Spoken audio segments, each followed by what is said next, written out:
Welcome back, everybody. We're breaking down UFC Fight Night, Font versus Vera, and the main event is very solid here. Great main event, but the rest of the card looking pretty sloppy, if I'm being honest. I'd say the main event is probably the saving grace of this card. The rest of the card, filled with just very, very low-level fights. And, last week's card was getting a lot of hate, but, I did say that there were going to be a lot of finishes, and I do feel it ended up being a pretty exciting card overall. But if you thought that card was bad, this is even worse, at least on paper. There are some young guys on this card who could potentially pan out, but, a lot of these guys pretty low level, and, low-level card does lead to, I think, higher variance. So we do want to tread lightly on this card. Don't want to overextend, especially since we're going to be going into a pay-per-view card, so we do want to carry a little bit of momentum there. And overall, this doesn't really look like a really moneyline card for me. Might have to attack the props like it did last week with these lower level fights. But, this week I do think overall is pretty dicey. But before we get any further, I do want to recap the previous event. Decent night for me overall, all things considered.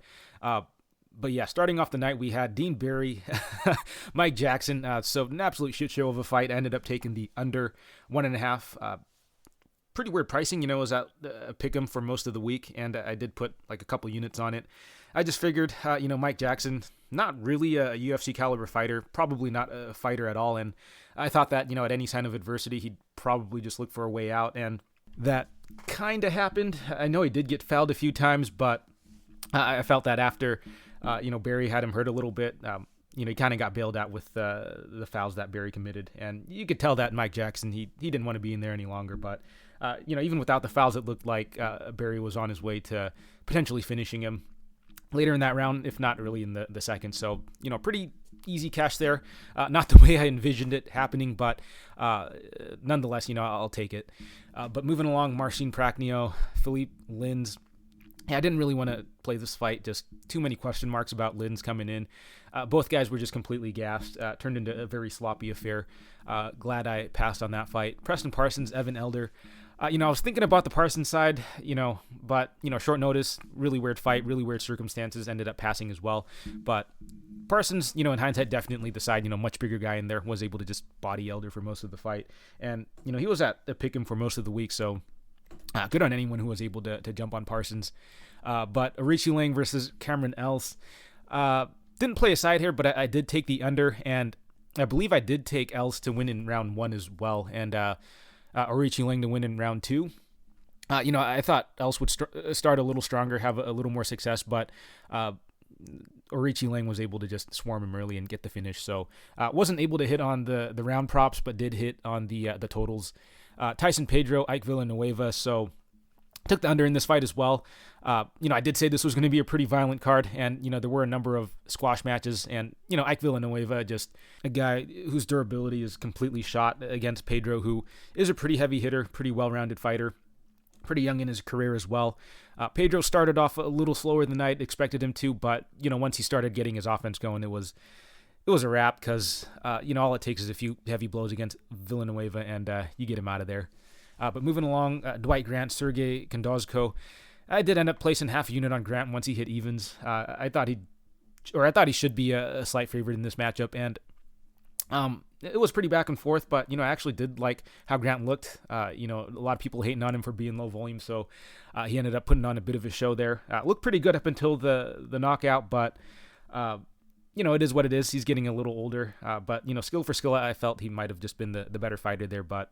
Good on Kondozko, picking up the win there after a long layoff.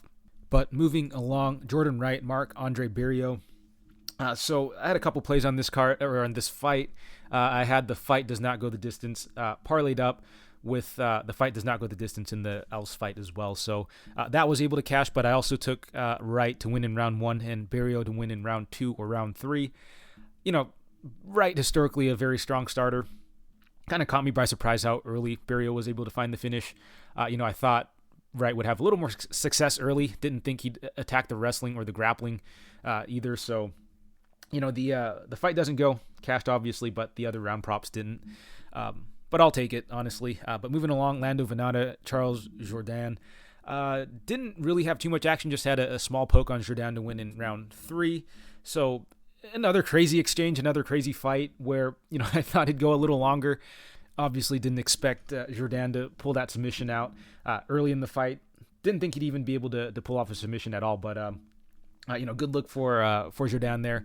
But we move along. Macy Barber, Montana De La Rosa. So I did bet De La Rosa. I took a small poke on the decision prop for De La Rosa as well, and the submission, but I think the physicality of Barber was just a bit too much for De La Rosa. She was able to kind of just bully De La Rosa in the clinch. De La Rosa, even when she was able to get some top control time on Barber, wasn't able to do much. Really just because there was a big, I think physicality difference and just a big strength difference. And, Barber was able to just kind of run away with it, in those control positions. But moving along, Clay Guida, Claudio Puelles, had another bet on Guida as well. Obviously the submission threat from Puelles was live, but, I figured Clay would be able to stay safe in there, avoid the submissions, and just be able to outpace and outvolume Puelles. But Puelles hit a very slick knee bar on Guida, and honestly, you can't even be too upset about that. But next guy Puelles fights, probably going to avoid the ground like the plague against him, because it does look like Puelles is a bit knee bar or bust at this stage in his career. I haven't seen too much else from his game that I like, so I don't know if he's still a potential fade in the future, but would like to see, how this guy performs in his upcoming fights. But lastly, in the main event, Amanda Lemos, Jessica Andrade. I did end up betting Andrade in this spot, and then I kind of hedged with Lemos in round one, because I think that prop was like plus 900 or something. So very easy hedge opportunity. I felt that Lemos most dangerous early. But, very interesting, right? Because all the fighters that I hedged with in that first round to win all actually got finished in that first round. So, just kind of funny how things played out. But obviously not the way I expected it to play out. But, I did feel that Andrade was just the more physical fighter, the fighter that was a little more well-rounded. And on top of that, just much higher level of competition, much younger fighter, much more explosive. So, glad it cashed there. Wasn't in any too much trouble. It looked like, Andrade maybe got hit clean a little bit early, but was able to close the distance. And I think Lemos may have panicked a little bit when Andrade locked in that attempt. But, pretty easy cash for this fight. Pretty crazy card overall. I think we got a ton of early finishes and a number of, pretty exciting fights as well. Hopefully this upcoming card here, can surprise us a little bit. But regardless, not going to complain too much, because we do have a pretty stacked pay-per-view coming up after that. So maybe just go a little light on this card, and then, hopefully carry a bit of momentum going into that numbered card. But we have 12 fights to break down here. So without further ado, let's get right down into breaking UFC Fight Night, Font versus Vera. And kicking off the card, we have Alexandr Romanov versus Chase Sherman. Romanov is the minus 2,300 favorite. Comeback on Sherman is plus 1,100. So yeah, this fight, originally scheduled for last week, but I think apparently something came up with Sherman. They ended up pushing it back a week, I guess. But, this is, I think, a pretty straightforward breakdown. A very lopsided matchup here. Romanov, as we all know, is a very explosive, very strong wrestler in there. He's got a very strong top game, generally just looking to pound opponents out. But he does have, a decent submission game as well. The concerns I've always had with Romanov, and, even up until this point, is that he hasn't exactly fought the best competition in there. And the only guy that was able to kind of push him a little further into the fight, a decent fighter, and, Espino, he did kind of look for a way out. So, I definitely don't think that Romanov is going to be playable here at, minus 2,300. These are boxing odds essentially. So, if you do want to play this fight, you might have to attack the props. And, last week I did take Romanov inside the distance. I had it parlayed up with Tyson Pedro inside the distance. And, I do think Romanov should be able to get it done here. I think he should be able to take Chase Sherman down and just pound him out or even submit him. Sherman, a pretty bad fighter, if I'm being honest. He does seem to have a nice leg kick, does seem to have a bit of power on the feet, but has had virtually, very little success at the UFC level. I believe his only win is up against Ike Villanueva, who is a middleweight, honestly. So, very weird matchmaking for that fight. But, Ike Villanueva, as we have seen from him, is a very fragile fighter. You can honestly finish him, with body shots. You can finish him with leg kicks. And, Sherman was able to get him out of there. It wasn't even like he knocked him out or anything. It was like a cut stoppage. So, I'm not even sold that Sherman's particularly dangerous at this stage in his career. But, it is heavyweight. So, if he is going to land something big, it'd have to be early in the fight. But, outside of that, I just really don't know how Chase Sherman's going to win this. I think Romanov likely gets the wrestling going and just pounds him out. And honestly, I really don't know if there's much else to say here. Chase Sherman coming in short notice, not a great fighter to begin with. I just feel his path to victory is just very, very, very slim in this fight. And, on top of that, Sherman is someone who does gas out, someone who does seem to wilt a bit as fights progress. So I can see Romanov taking him down early and just, submitting him. I just have a hard time seeing Chase Sherman win this. So the pick for me is going to be Romanov. I think he likely gets it done in the first round, honestly, maybe by submission. But it could be by ground and pound as well. But the play I like is maybe just the under 1.5 or Romanov inside the distance. But even then, that's pretty ridiculous because I think you're going to get Romanov inside the distance at minus 500, which is a pretty ridiculous number. But, I do think that cashes most of the time because Romanov, he is very aggressive on top. And if Collier was able to just get on top of Sherman early and submit him, I don't see how Romanov can't. So, pretty short breakdown, pretty straightforward, though. I think Romanov takes him down and likely finishes him in that first round. So give me Romanov in round 1. And moving along, we have Tatsuro Taira versus Carlos Candelario. And Taira is going to be the minus 260 favorite. Comeback on Candelario is plus 220. And we'll take a look at the big underdog in Candelario first. So Candelario, he is, I think, a pretty high volume striker, someone who will move forward and push a pace in there. I have seen him mix in some wrestling as well. But what really stood out to me for Candelario is just how easily he's been taken down in a lot of his fights. Both Contender Series fights, he was taken down and controlled. He is someone who will, fight off his back. He is pretty active there. And, he does try to work his way back up. But in terms of the optics, I just don't think it's a very good look. It's really hard, in my opinion, for, fighters to win fights off their back. And as a result, it's led to some really close fights. We look at both of his Contender Series fights. One ended in a split decision. He won the other one, but both very close fights, very thin margins. And interestingly, I actually thought he won his second one and actually should have lost his first one. But it just goes to show you how, I guess, subjective the scoring can be. But, in both those fights, he was taken down. He was controlled for extended periods. He did work his way up a number of times and was hitting some of his own takedowns, but he ultimately still lost that fight because of the control time he was giving up. And, it is a bit of concern here because he's going up against Tatsuro, who is, he's a pretty well-rounded fighter, but I have seen Tatsuro, attack the grappling pretty aggressively. He is someone who, will look to take opponents back. I've seen him. He's hurt guys and, he's jumped on the neck before as well. And, I have seen a number of his fights hit the mat as well. So I do think Tatsuro's a pretty proficient grappler. But on the feet, Tatsuro's, pretty solid there as well. He's pretty light there, moves pretty well.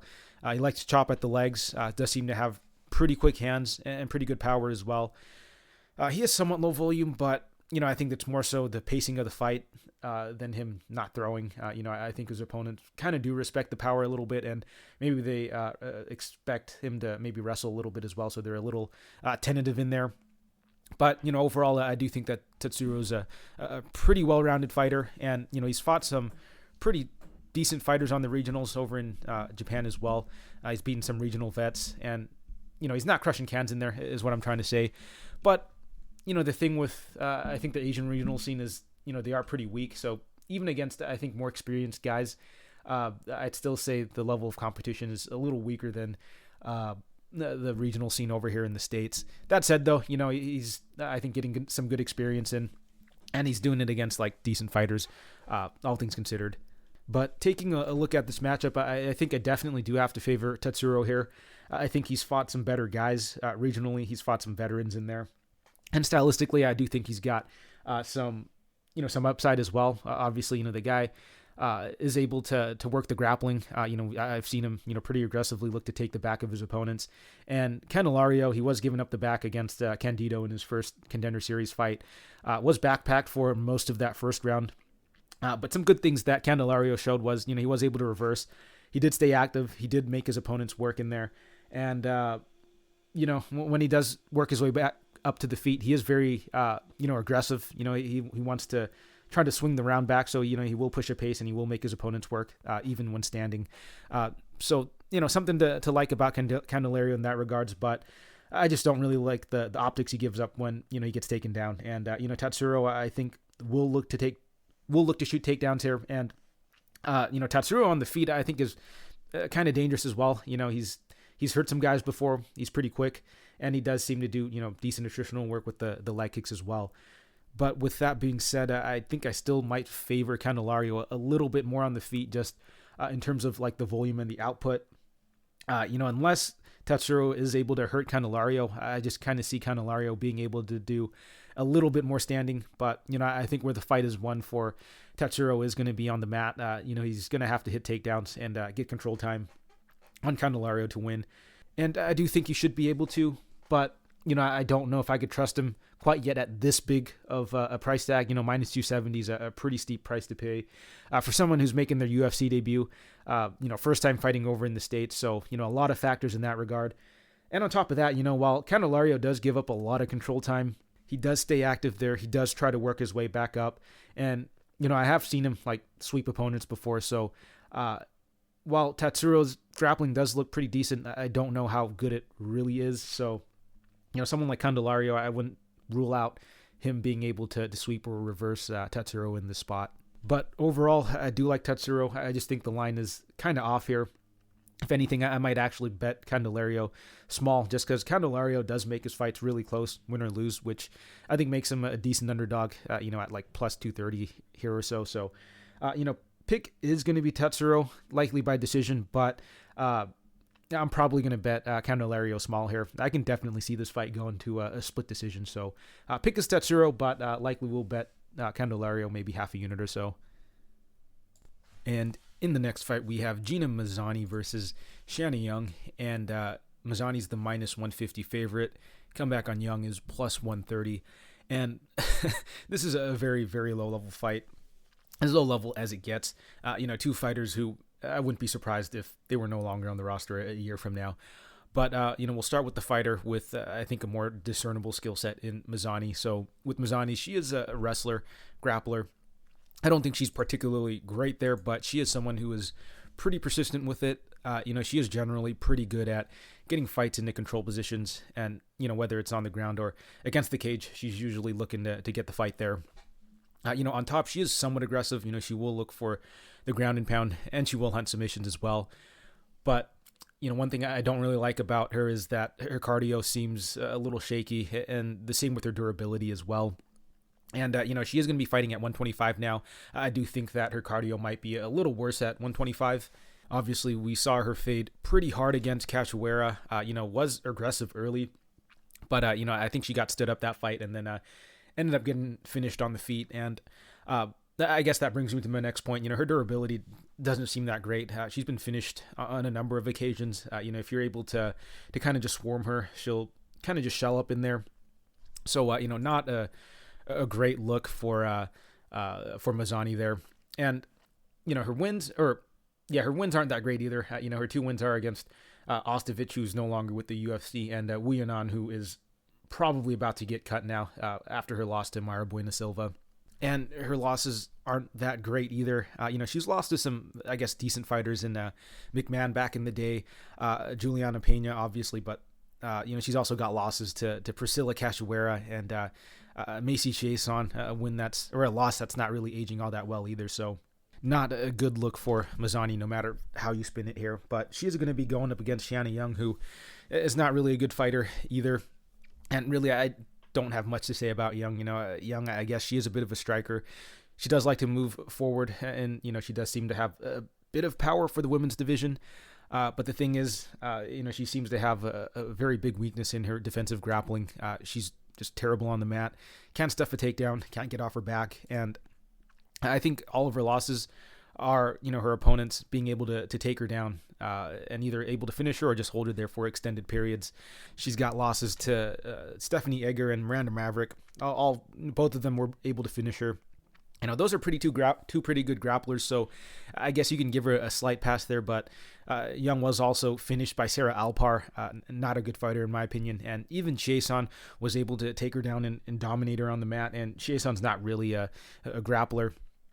Even this chick Suatama on the regionals over in Invicta was able to take her back in that first round. But I think Suatama kind of gassed in that fight, wasn't able to do it the second and third round. So yeah, Young, in my opinion, is just not really good on the mat, on her back, or with the takedown defense as well. But taking a look at this matchup, I do think that, stylistically it should favor Mazany. In theory, Mazany should be able to just take Young down and dominate her there. But, the issue with Mazany is obviously the cardio and the durability. I don't know if she's going to have the cardio to do it for at least 2+ rounds. And, if she gets stood up or if Young is able to work her way back up, I don't know how Mazany's going to look standing. I don't know how many shots she's going to be able to take from Young. Young seems to have a bit of power. I don't know if she's got, concussive power like fighters like Chiasson or even Cachoeira. But, I do think I've seen her kind of hurt some other chicks on the regionals as well. So it's hard to say there, but, I just can't really trust the cardio and the durability of Mazany, especially at minus, 160, 170 or whatever she's at right now. But overall, I do feel that Mazany should have a pretty distinct advantage on the ground here. The real question is whether or not she's going to be able to sustain that attack for 2 rounds at least and then survive maybe the third round. But as far as the pick goes, I think I have to go with Mazany here. I think the stylistics are definitely in favor of her. I do think she's going to be able to hit some takedowns early. She might even be able to find the ground and pound or the submission finish. But, it's going to get a little dicey for her, should it pass that 7.5 minute mark. But I do have to side with Mazany here. I'm going to assume that, her conditioning is going to get a little better. I think this is going to be her, second or third fight at 125. So maybe the weight cut is becoming, I guess, a little easier for her, but, I just don't have that much trust in Mazany to be laying juice on her at all. Probably won't bet this fight. If I did, it might just be Mazany inside the distance for something small because Young does have a number of losses that have been inside the distance. I don't know if Mazany's, quite up to the level of, the Sarah Alpars or the Eggers and the Mavericks on the mat, but I do think that if she's able to hit takedowns, she might be live for the finish. So might be a sneaky play there, but outside of that, I don't know if I really want to play this fight. But official pick for this fight is going to be Gina Mazany. Gina Mazany by round 2 submission. And in the next fight, we have Mike Breeden versus Natan Levy, and another very low-level fight here. 2 guys who I don't think really belong in the UFC. But taking a look at the line real quick, Levy's minus 220, Breeden is plus 185, and we'll start with Breeden, who honestly is only getting a shot here because of a short notice fill-in against Hernandez. I think the guy is a pretty middling fighter. I've been pretty unimpressed with what I've seen so far from him, to be honest. He does seem kind of tough. Does seem like a decent regional fighter who will plod forward and throw volume. But, the guy was fighting competitive with a 39-year-old regional guy. Damn near got armbarred by him as well. He does seem quite susceptible to leg kicks. The guy Romero from Contender Series was able to chew up that lead leg of his. So, just not a great look in general when it comes to Breeden. I don't think he's a completely terrible fighter, but I just don't think he's UFC caliber. But I will say this about Breeden. The guy does seem to have a nice haircut. His opponent, Levy, pretty unproven fighter himself. Thought he was more of a karate guy, but most of his fights do end up on the mat. So I think he's actually a little more comfortable with the grappling, and I do think his base might actually be in the grappling, in the jiu-jitsu.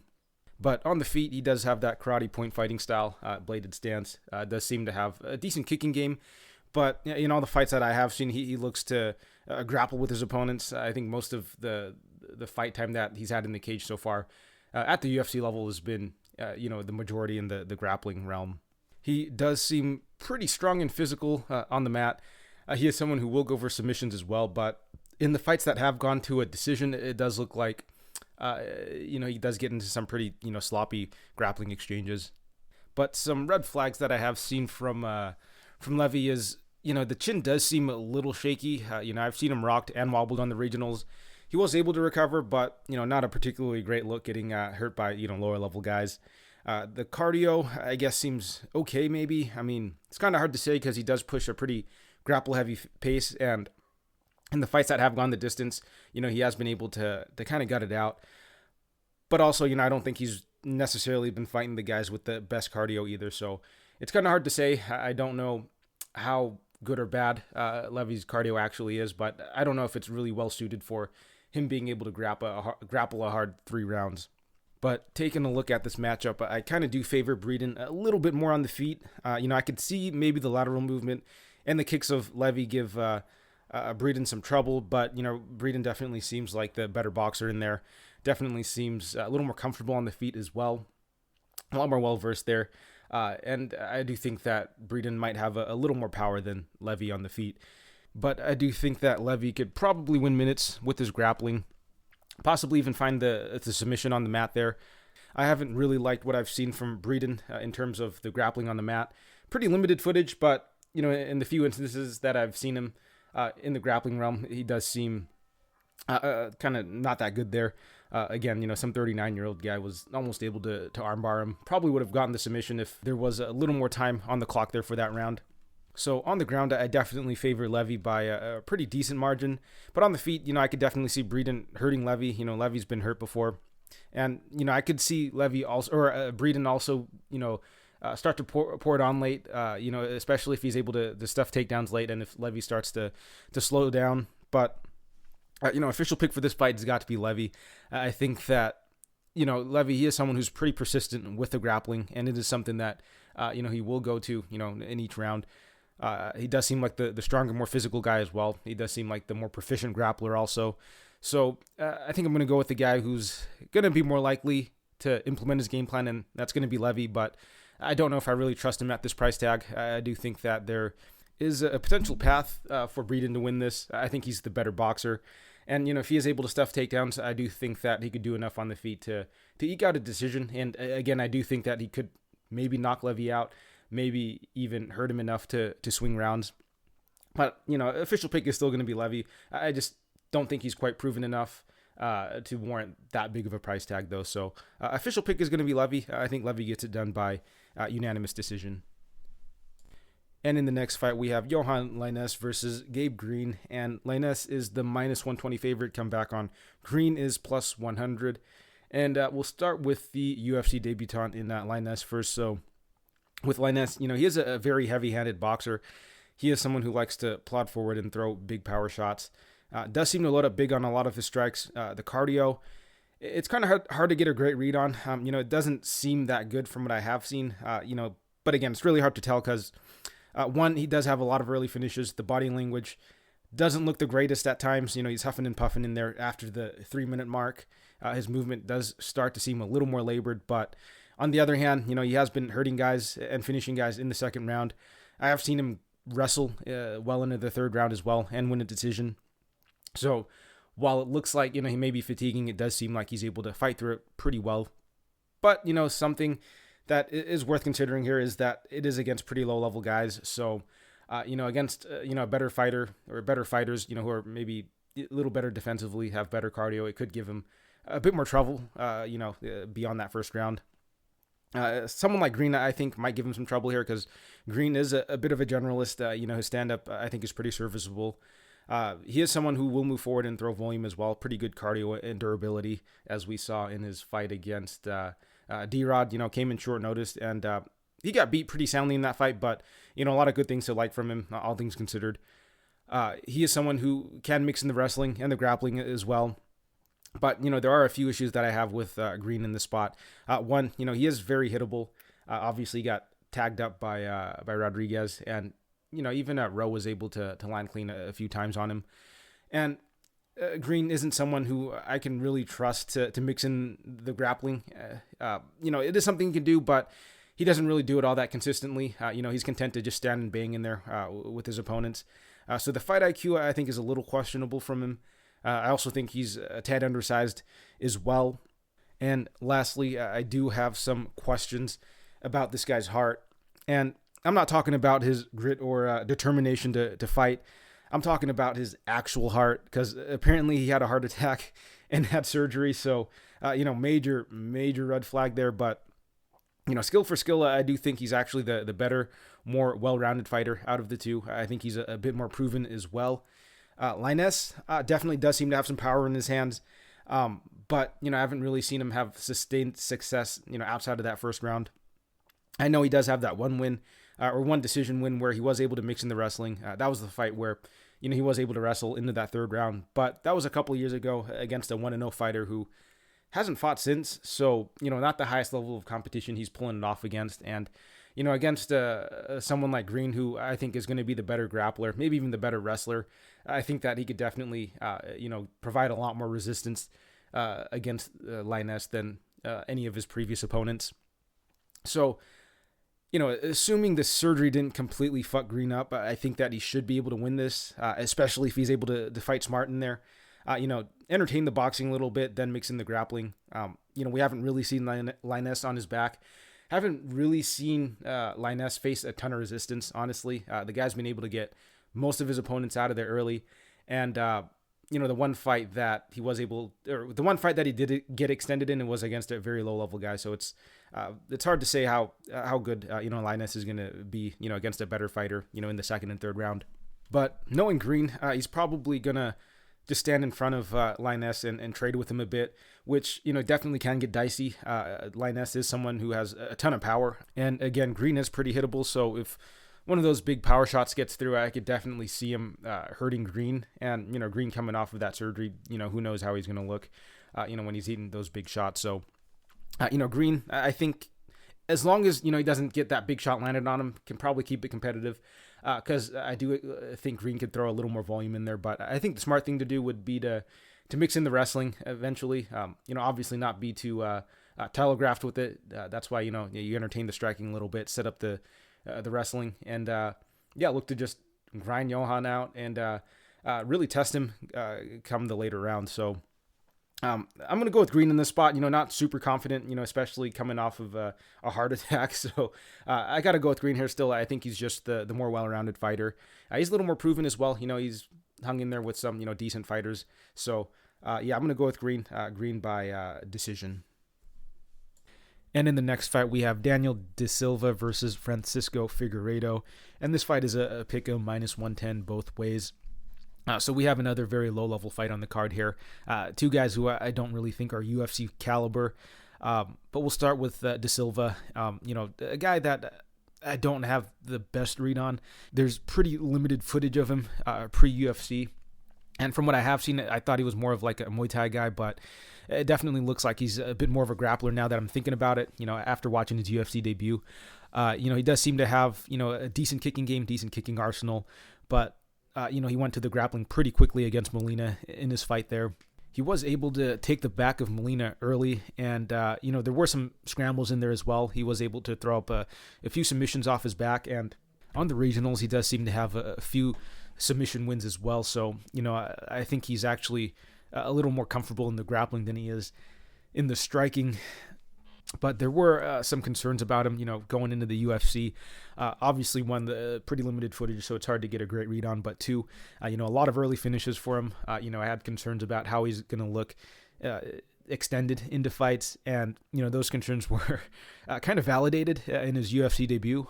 He didn't look terrible in round one, but he was throwing submissions off his back. He was pretty aggressive early, but definitely looked like that grappling exchange really tired him out. And going into that second round, he looked a bit slow and sloppy with the striking. Did eventually get clipped early in the second round. And so for me, that was a very alarming performance for De Silva. But, I am willing to overlook that a little bit.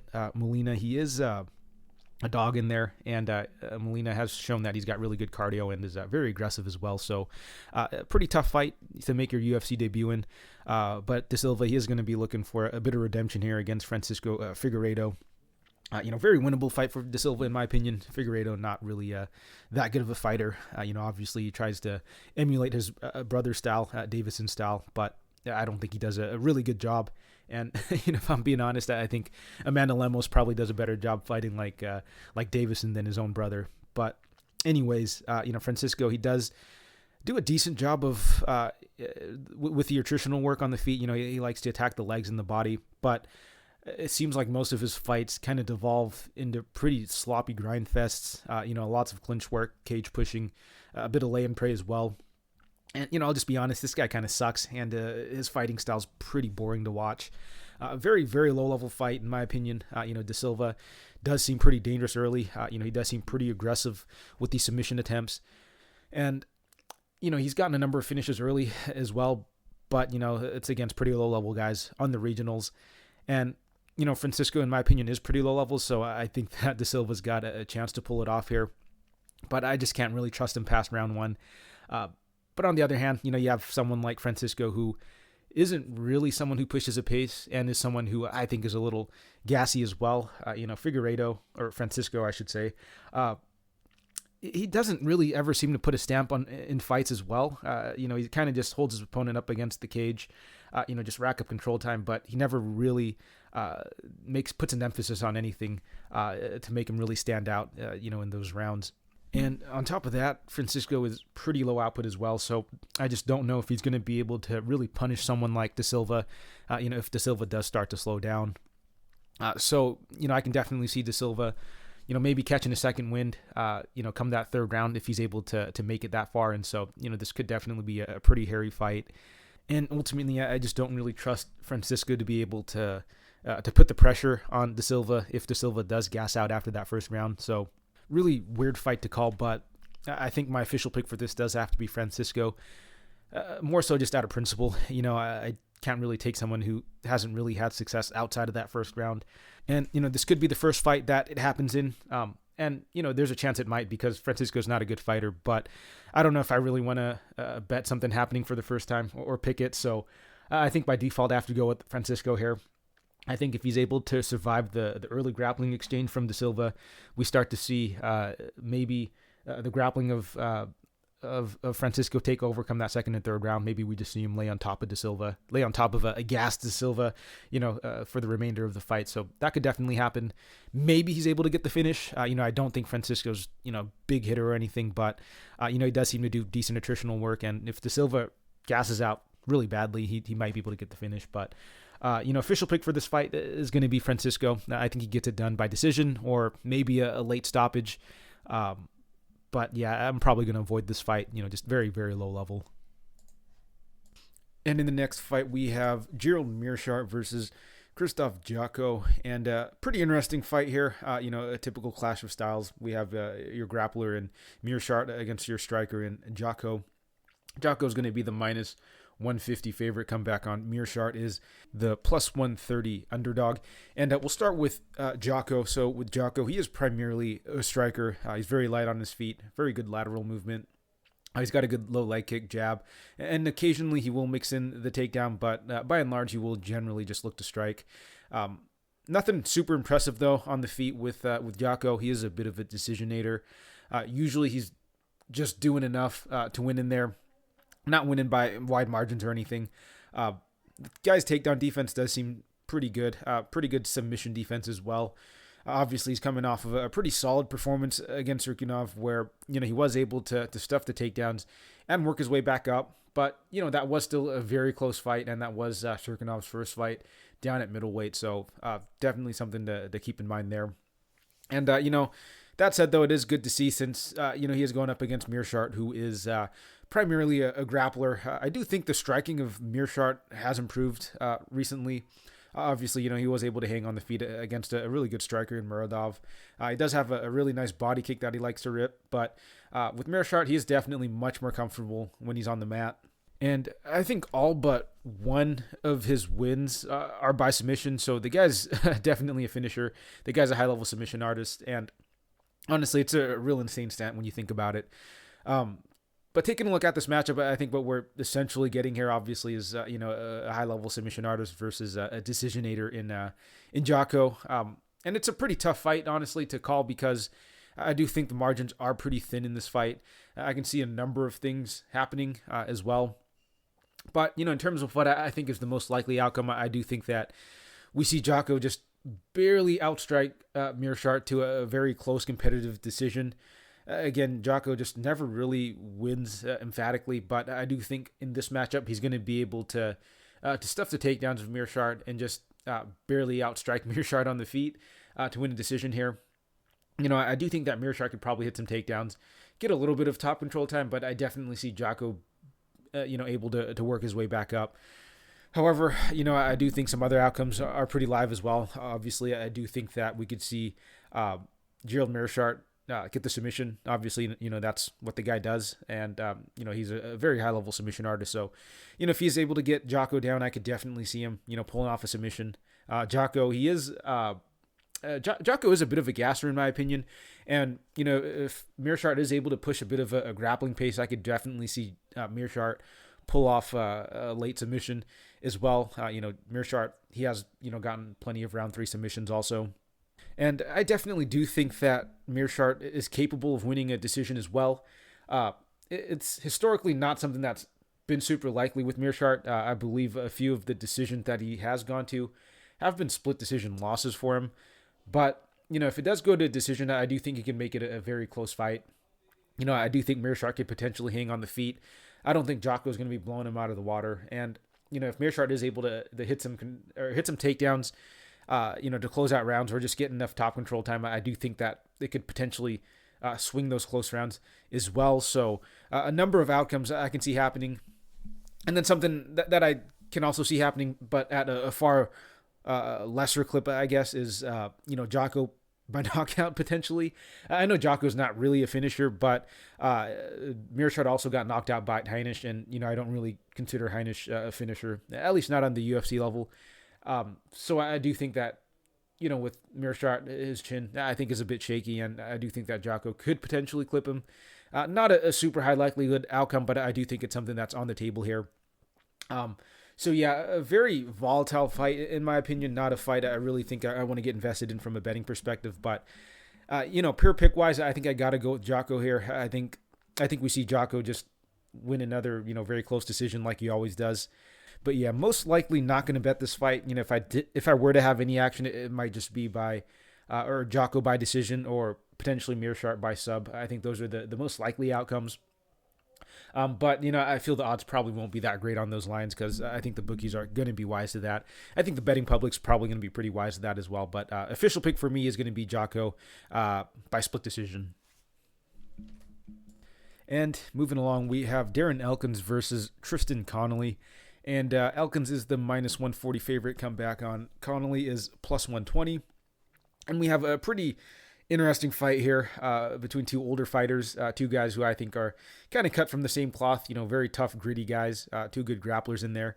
But we'll start with the veteran in Elkins first. So with Elkins, the guy is primarily a grappler, but obviously, he is content to just go to war on the feet. The guy's an absolute dog in there, pretty good durability, really good heart. He is someone who will move forward and throw volume. But of course, the guy is very hittable.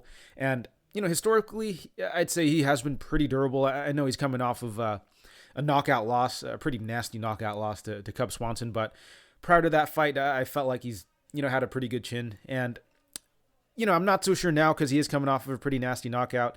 He is getting up there in age, and he has taken a ton of damage. And so all that really does start to add up. And, after a certain point, the chin's just not going to be able to take it anymore. And, I don't know if this is the fight that it's going to be completely cracked at, but, it is something to be concerned about with Elkins. But with Elkins, you're going to be getting someone who's got tremendous heart in there, someone with really good cardio, and someone who could, just throw volume and put on a pretty solid pace, even at his age. And, with Elkins, he's always been someone that's been able to kind of just take your best shots and just wear on you as the fight goes on with his cardio and his grappling. And, he's going to be going up against Connelly, who is, kind of a similar sort of fighter, right? Obviously not as decorated in terms of the UFC experience, but I do think he brings a pretty similar style to the table as someone like Elkins. He's a grapple-heavy fighter. He's very tough, very gritty, very good durability and heart and cardio. So, a lot of the same traits as Elkins, but, I think far less damage and wear and tear on the body. And, of course, with Connelly, we remember him as the guy who came in as a big underdog against Pereira, was able to pull off that massive upset, weathered that first storm and was able to grind out Pereira in that second and third round. But since then, he's been on a really long layoff and got matched up with Sabatini on his return, which, is a really tough fight, right? He got dominated in the grappling for the first 2 rounds, but he was able to finish that fight strong. I do think he potentially won that third round, and I don't think it was a terrible performance, all things considered. Sabatini, I think, is a really good grappler and is a pretty decent prospect. But taking a look at this matchup, it's a pretty tough one to call because, both guys are a bit older. Elkins definitely is on a bit of a decline here. And Connelly, it's kind of hard to say because he had that one performance against Pereira, comes back after a 2-year-long layoff and gets matched with a really tough fight, a really tough fighter in Sabatini. But, just based off of what I have seen lately, I don't really like what I've seen from Elkins a little bit more, if I'm being honest. I think that Elkins is looked a tad bit more washed out of the two. He has picked up a couple wins recently over Minner, who, Minner is a bit of a gasser and kind of plays right into Elkins' style, and over Garagori, who is not a UFC caliber fighter, but even Garagori was able to kind of give Elkins a run for his money. So while he did get those 2 wins, and it's definitely commendable for someone at his age, it's just, I feel like those were pretty favorable matchups. And, the Garagori win, I think, was a big red flag for me. I really don't think Garagori's any good. And Garagori gave him a very, very big struggle. And on the other hand, we have Connelly, who has really only fought once in the past 2.5 years. So it's really hard to say, where he's at in this stage of his career. But, from what I have seen in the Sabatini fight, it looks like his conditioning is probably still there. The guy's still got the skills. It's just, you got matched with an absolute beast in Sabatini. And, on the feet for this matchup, I kind of favor Connelly a bit more, I guess. Elkins just seems a little slow and just way too hittable at this point. On top of that, the guy's got a ton of scar tissue. So, the optics definitely don't favor him. He's going to get tagged up. He's probably going to bleed a bit. And, I just don't think that's going to look really good to the judges. And on top of that, I do think that he's prone to getting knocked down as well. Assuming even if his chin wasn't completely cracked by Swanson in that fight, I do think that he could potentially just get dropped, and that could definitely just swing rounds against him as well. So I think for Elkins to win this, I think he's going to have to really get his grappling going, but it does look like Connelly's a pretty decent grappler, and Connelly's got pretty solid cardio as well. So I don't know if Elkins is going to have too much success there. I don't know if Elkins is going to be able to grind Connelly out or just, tire him out as the fight goes on, like he has against some of his previous opponents like Minner. So I think, if this fight is going to largely play out on the feet, I kind of have to favor Connelly here. I think Connelly's going to, just chip away at him on the feet over the course of 15 minutes. And I do think that Connelly may be able to get some of his offensive, grappling going as well. So I'm going to go with Connelly here to pick up the upset. I think he should be able to edge out a decision here. I think he could, outstrike Elkins. And I do think that, maybe he can get some of his wrestling going as well to score points. So I'm going to go with Connelly by decision. And in the next fight, we have Jared Gordon versus Grant Dawson. And Dawson's the minus 155 favorite. Comeback on Gordon is plus 135. And we'll start with the underdog in Jared Gordon first. So with Gordon, he is a very solid, well-rounded fighter. He can do a bit of everything. But, at this point in his career, I do consider him a bit of a veteran gatekeeper. He is very crafty, very savvy in there. He will make opponents work in there. And he knows exactly what to do to win fights. Not the most athletically gifted guy in there, but he is someone who is very tough, very gritty, and he will fight for your money. And he is going to be going up against Grant Dawson, who is primarily a grappler. The striking is still a bit of a work in progress, still doesn't seem all that comfortable there, but, he is a very persistent grappler. The wrestling is on point, the jiu-jitsu is on point. He will look for submissions, but he is content to just control opponents, stay busy with the ground and pound. On top of that, he is pretty big, pretty strong in there. Does seem to be a decent athlete. The cardio, is a little suspect, especially coming off of his last performance where, he pretty much got 10-8'd. But, for the first 2 rounds, he did look pretty good in there. And, historically, we have seen him go 3 rounds before. So yeah, that might have just been a bit of an anomaly performance. That said, though, Rick Glenn is a veteran of the sport. But taking a look at this matchup, it is a very interesting one because, both guys are coming off of, a performance that I think could really, shed some light on this matchup. You take a look at both of their most previous fights or most recent fights. We have Gordon versus Selecki and Dawson versus Glenn, where that first round kind of played out pretty similarly for both.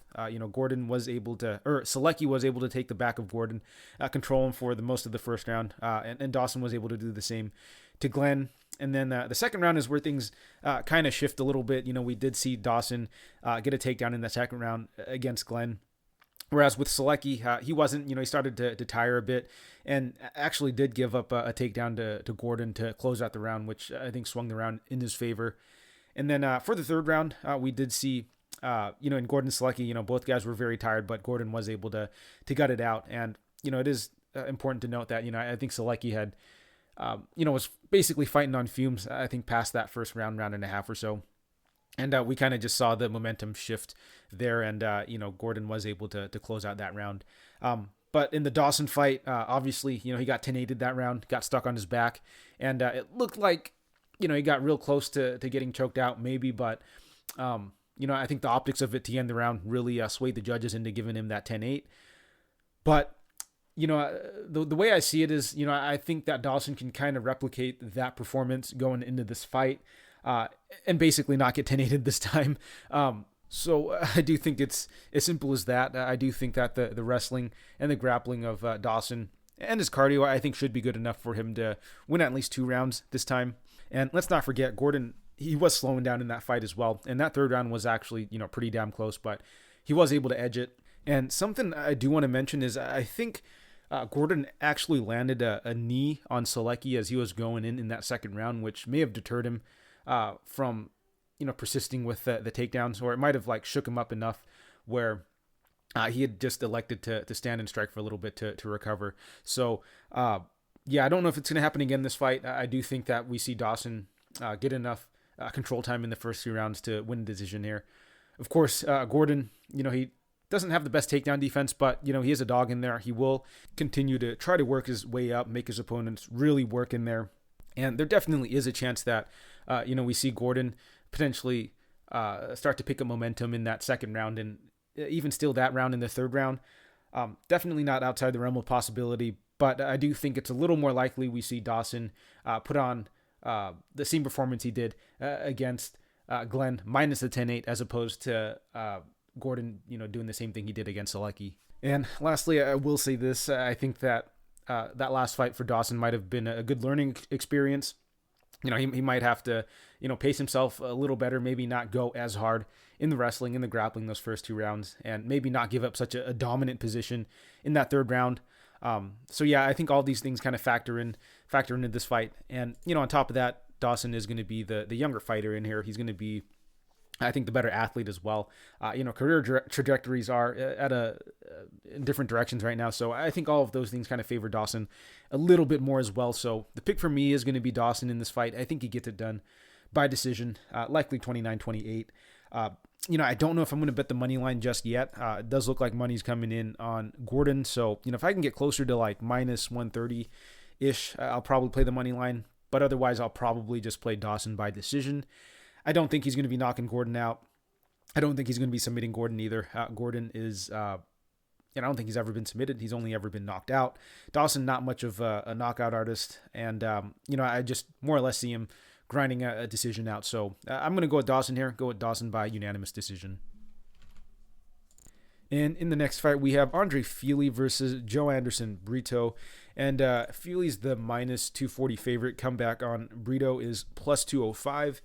And honestly, this is a pretty weird matchup because, Brito is coming off of a loss to Algio, and it's very weird that he's getting a step up in competition after that loss, going from Algio to a bona fide vet in Fili. So not sure what the UFC is doing here. I think maybe they want to give Fili a bit of a layup here, I guess. Well, maybe not a layup because, Brito I don't think is a terrible fighter, but there were some concerns coming off of his Algio performance, but speaking of Brito, I guess we'll start with him. With Brito, he is primarily a grappler. Does seem to be, very strong, very explosive in there. He's got pretty decent positional grappling. Does seem to be, very strong, very physical. He's able to kind of just muscle a lot of the guys on the regionals onto the ground. Striking does seem a bit unpolished. Definitely does seem to have some power, but, he does swing pretty wild on the feet, just swinging just big power shots, looking to close the distance that way. And, he is pretty consistent to do that in most of his fights, just close distance, get his grappling going. The cardio, I think, is a little questionable, especially, coming off of the Algio performance. I do think that he fights through fatigue pretty well, but he does seem like a much less effective fighter, after about a round and a half or so of grappling. He wasn't completely death-gassed or anything after the Algio fight or during the Algio fight, but he just seemed to not be as effective of a grappler, and his strikes didn't seem to have as much of an impact as they do, earlier in the fight. And, this is going to be a tough one for him because he's going up against Andrei Fili, who is a pretty well-rounded fighter. And I guess I would consider him a veteran at this point. The guy's been in the UFC for quite a while now, and he's actually fought some pretty good guys there. So I guess I'd kind of consider him a bit of a journeyman as well at this point, but, still a very solid fighter. The striking is on point. He does a decent job of fighting along with the jabs and the kicks. And, he is coming out of Team Alpha Male, so the guy can definitely wrestle. The top control, not really great, though. I feel like he usually just mixes in the takedowns to kind of just score on the points. A lot of the times his opponents are able to pop back up to their feet, relatively quickly. But the takedowns are definitely a part of this game. It is something he'll hit on a pretty consistent basis, and it is something to be aware of. But taking a look at this matchup, I do think it's going to be a pretty tough one for Brito. Fili really only loses to guys in the top 15. You go through his record. He's got a number of losses, but a lot of these guys are really solid fighters. Guys who are still with the promotion, and, he's got some pretty solid wins as well. But Fili, he has struggled a bit off his back, but it has been against pretty good grapplers. Guys like Mitchell, who, is moving up the rankings really quickly now, is doing good things in the division.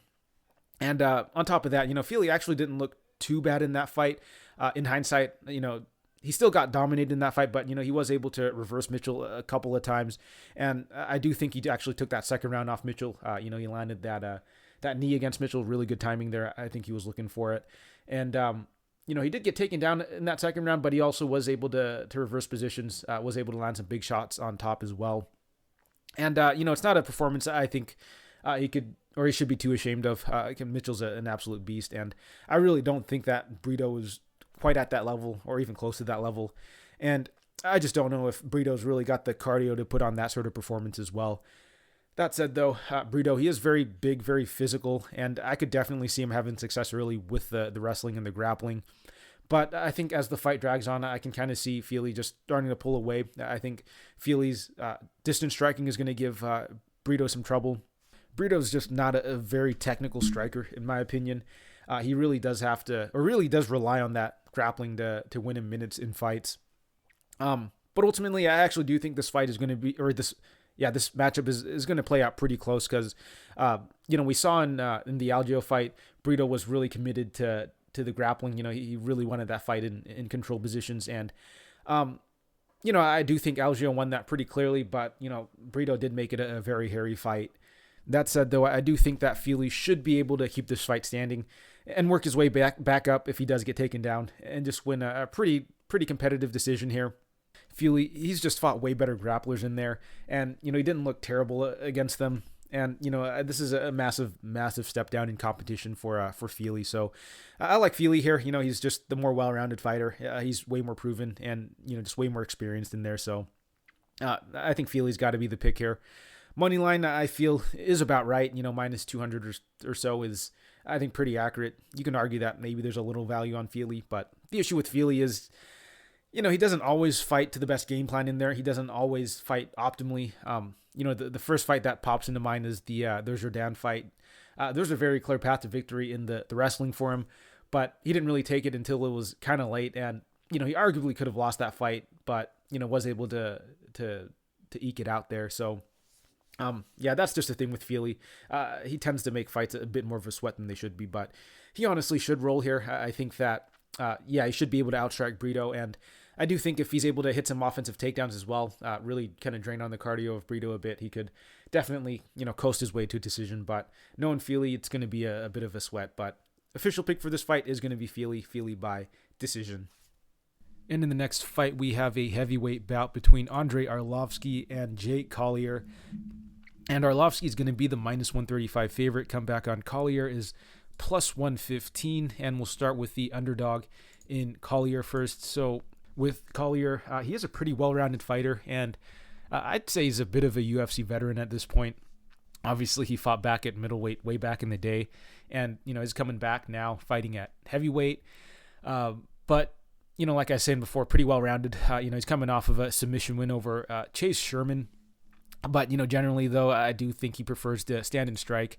And, on the feet, he is pretty high volume, someone who will move forward and throw down.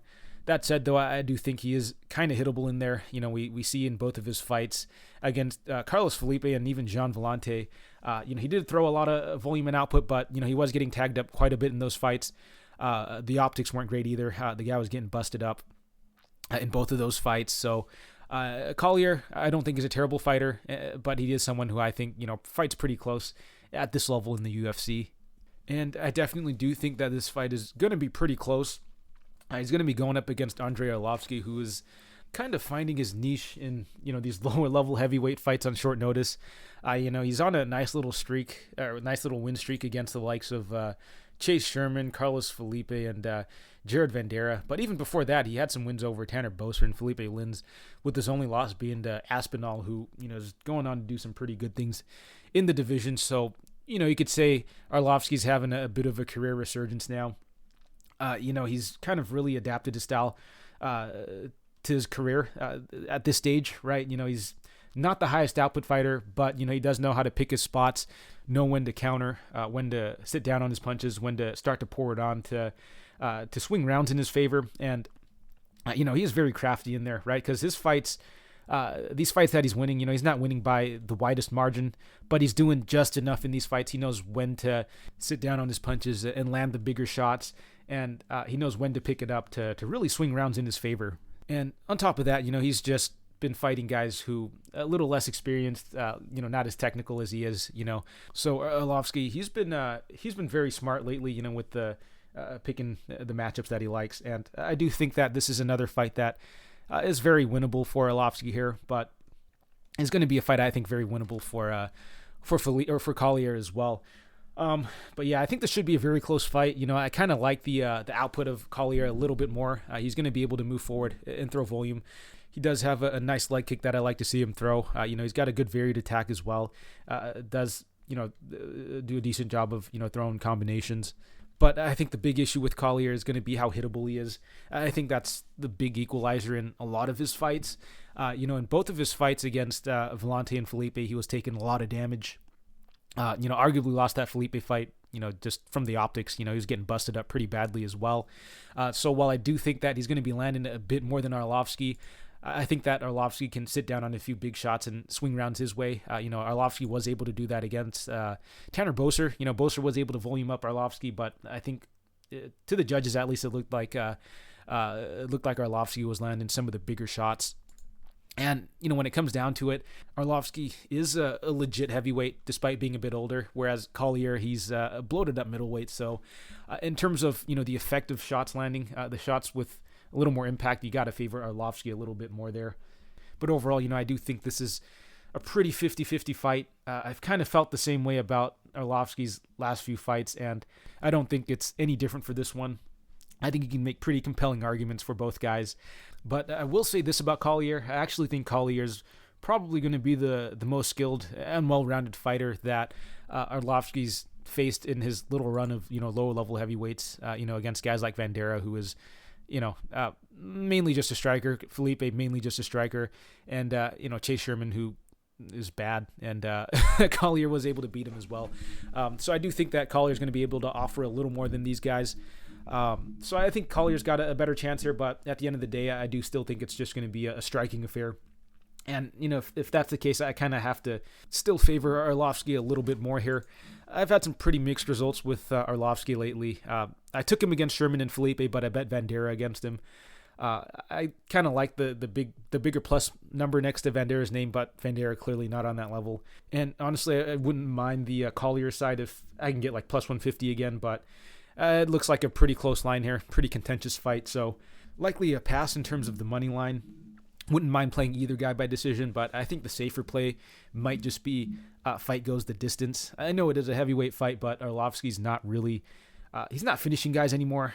He's really conservative with his cardio, so he's not pushing as hard of a pace. He's not sitting down as hard on his punches. He's not going really all out anymore because the guy does slow down pretty hard in that third round. So I just don't see Arlovski. Really committing to throwing like big power shots. And at the end of the day, Collier is a middleweight. I don't think any of his power is really translated to the heavyweight division here. So Collier, he's going to be able to push a pace, but I don't know if he's going to be landing too many heavy shots against Arlovski here. So I do like this fight to go the distance, and that's likely going to be the bet I'll be making for this fight. But official pick, I think I'm going to go with Arlovski again. I think this is a winnable fight for him. I think he's going to edge out a very close decision here. Wouldn't be surprised if Collier takes it either, though. But I'm going to go with the proven vet who's kind of streaking right now in Arlovski. And in the main event, we have Rob Font versus Marlon Vera, and Font is the minus 150 favorite. Comeback on Vera is plus 130. Should be a very fun fight here. We'll start with the favorite in Font first. So with Font, he is a very good boxer, very technical, very sharp striking, really good use of the jab. He's got great combination punching as well. Does like to go to the body. The work rate is really good from him. Very good output and pace that he likes to push. The issue with him though is he is kind of pillow-fisted. I know he's got some early career knockouts and was able to finish Moraes most recently, but I don't know if he's really finishing or hurting guys at the higher levels. Moraes, I think his chin's gone, and the other guys he's been able to knock out are lower level guys. He landed over 150 strikes on Garbrandt and didn't really even wobble him. Kind of tricked everyone into thinking Cody's chin was fine, but it turns out Font just doesn't really have any power. And on top of that, I do think Font is a somewhat one-dimensional fighter. He is generally looking to box in there. He has mixed in the wrestling occasionally, and I do believe his base was in jiu-jitsu actually, but it's not something I've seen him really attack aggressively or go to too frequently. Most of his fights just take place standing, and I just consider him more of like a high output, high pace sort of a boxer in there. And the other issue that I have with Font is the guy just doesn't seem to be able to take a big punch in there. I don't think he's chinny or anything, but he does seem to get wobbled pretty easily by heavy hitters. He's never been knocked out before, but he has been like rocked and wobbled by guys like Aldo most recently, and Sunsao, and even Lineker. So these guys with big power are able to hurt him, and it does lead to him dropping rounds that way. Obviously, we saw in the Aldo fight where he's kind of dominating the fight or the round for 4.5 minutes, and then a big shot from Aldo ends up just wobbling him, and he ends up dropping the round. And that was a fight where he essentially doubled Aldo up in the volume, but still ended up losing the fight 50-45. On the basis of just getting hurt in 2 or 3 rounds, and also getting held in controlled positions for extended periods as well. And we saw that obviously in the Aldo fight, like I just said, but also in the Sunsao fight, also in the Lineker fight, and even in the Pedro Munoz fight to an extent. He did get subbed in that fight, but I do think that Munoz, the leg kicks were hurting him, and Munoz was able to, I think, hurt him with punches as well. And I think Font kind of panic dove into a guillotine, and Munoz does have a very slick guillotine and was able to get the finish. So yeah, that's just a big downside when it comes to Font. And I guess the big question is going to be if Vera is going to be able to land those big shots on Font. And, I'm kind of leaning no, because I don't think that Vera is a very big hitter. Vera, I think, is more of an attritional fighter. He's got a really great use of the kicks to do the damage. Really good low kick, likes to chop at the legs. And he does have a very nice, consistent body kick that he likes to go to as well. Very good clinch work. The guy will throw knees to the body, throw elbows, and just grind you down in the clinch. So, his style, I think, is something that is more suitable for longer fights like this, right? Because the damage for him doesn't really start to add up until the later rounds. Obviously he historically is a pretty slow starter. He doesn't really do much those first round and a half or so. He's looking to attack the legs early, attack the body, kind of drain the cardio a little bit, do a bit of attritional work, but that's not something that really starts to add up until I'd say, later in the second round and third round when he starts to pour it on as well. So I feel that this is an interesting fight because Vera's style, I think, is more suitable for 5 rounds. I do think that the attritional work that he likes to do is we're going to see it pay dividends, come that 4th and 5th round, which we usually don't see from Vera, right? Most of his fights, well, all of his fights so far have been 3 rounds, and we do usually see him come on strong in that 3rd round. He's got a lot of late finishes as well. And, in 3-round fights, his cardio does seem pretty solid. He does look kind of fresh after that 3rd round. And, he has had a habit of just being able to break opponents in extended fights. That said, though, I do want to point this out. A lot of the guys he's had success against are largely gassers and old guys, which, kind of oxymoronic because a lot of older guys are gassers. But, if you want to just take a look at his record real quick, we'll start... I guess we'll work top down. Frankie Edgar most recently, solid win over a veteran, a legend in Edgar, but, this is a much older Edgar who's on a little knockout streak of his own.